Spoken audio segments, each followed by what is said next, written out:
Welcome to day 27 of the Character Challenge.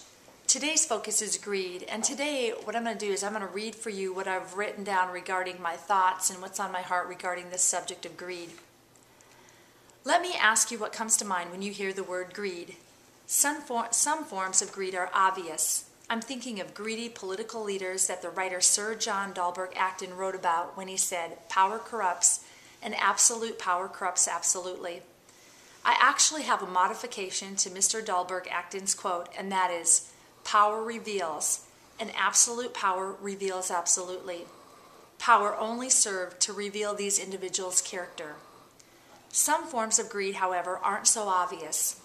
Is there any area in your life that you have an insatiable appetite that can't be quenched? Yeah, we most often equate greed with money or power, but greed comes in many forms. Maybe it's an insatiable desire for material possessions, titles, positions, or popularity.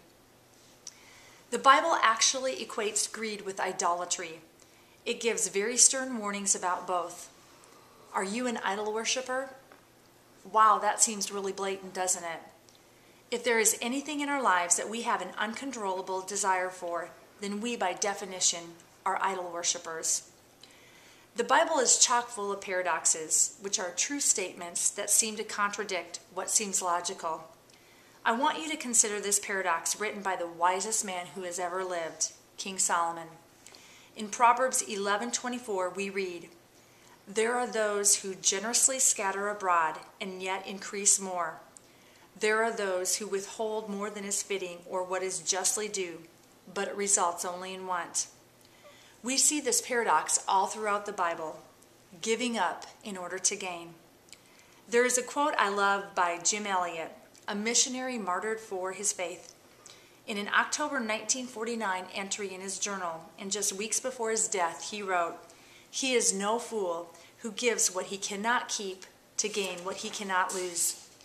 Mr. Elliot was talking about giving your life to the ultimate greater cause, Jesus Christ, to gain eternal reward which cannot be taken from you. This is the antithesis of greed. Greed hoards with the promise of big returns, but it never delivers. Would you ever buy an automobile that came with the disclaimer, "This car will never get you to your destination, ever"? That's a very good depiction of greed. It only leaves its victims more destitute and desperate than they were when they started down that path of greed. How would you like to break free from the cords of greed?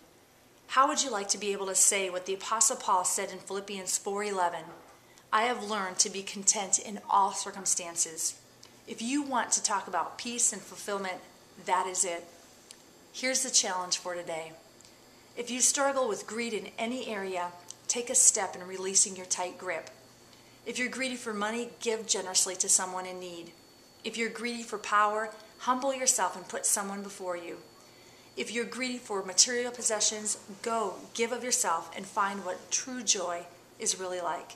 And most importantly, ask God for His help.